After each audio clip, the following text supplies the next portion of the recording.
So when it comes to monsoon, most of us are aware of the usual threats. There's lightning, flooding, and strong winds. But what about your house? Now on your sides, meteorologist April Madison shows us a few basic weatherproofing tasks that could save you from some costly home repairs.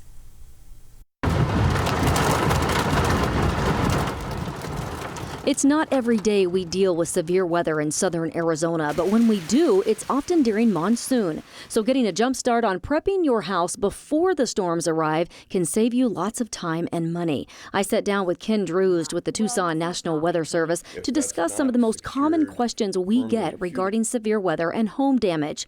We agreed one of the best things you can do is simply check the trees around your house. If you have tree limbs that might be dead that will be easily brought down by the wind, you want to make sure those are trimmed beforehand. Also because they might fall on power lines if you're near power lines, and then you've knocked your own power out. And if your home has gutters, check those too. Also watch the water near your house for rain, just runoff in general, so it's draining away from your house and not running into your house where there could be issues with flooding, especially if your house is on a level grade with the ground. Another good tip, make sure your roof is in good condition. And checking around your skylights on the roof, making sure there are no cracks or leaks before the storm is always good practice. Awnings or any sort of overhangs should also be inspected. If that's not secured firmly to the house and then to the ground, anchored in well, then it's very susceptible to even sub-severe thunderstorm winds, meaning less than 60 miles an hour, maybe just 50 miles an hour. And as local insurance agent Edmund Marquez explains, one of the most important things you can do to avoid costly damages is have insurance. In all reality, you have an asset sitting there that might be worth $150,000, $200,000, $100,000, and please make sure your insurance policy is in place. And all it takes is one fire, and you just lost $100,000 to $200,000.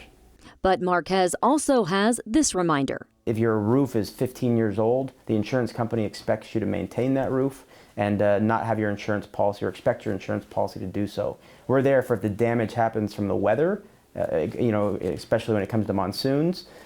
So the damage that happens covered, the maintenance is not.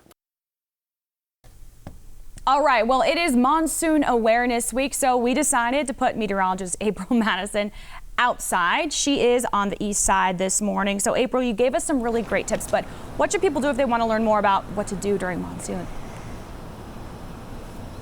Well, a lot of people ask questions about their home damage, or what to do if it's been damaged, or how to find out if there's something that has happened as far as like a weather event, hail, if they need it for their insurance purposes. And there is a website that they can actually go to. It's called the NCEI website, or the National Center for Environmental Information website. And it lists all different sort of weather reports that have been reported to the National Weather Service. So whether you're looking for wind damage or hail damage or whatever it may be, you can go to that website, see if it's been reported, or if you yourself actually have any sort of damage reports that you want the National Weather Service to know about. It is always good to give them a call so that they can update the website, and that sometimes helps other people as well with those records if they're looking for those specific dates. We are going to have much more as we lead into monsoon. We're just 5 days away, so the KGUN 9 special is going to present Monsoon Surviving a Desert Storm. We'll explore the beauty and the destruction monsoon can cause. That's coming up in our special program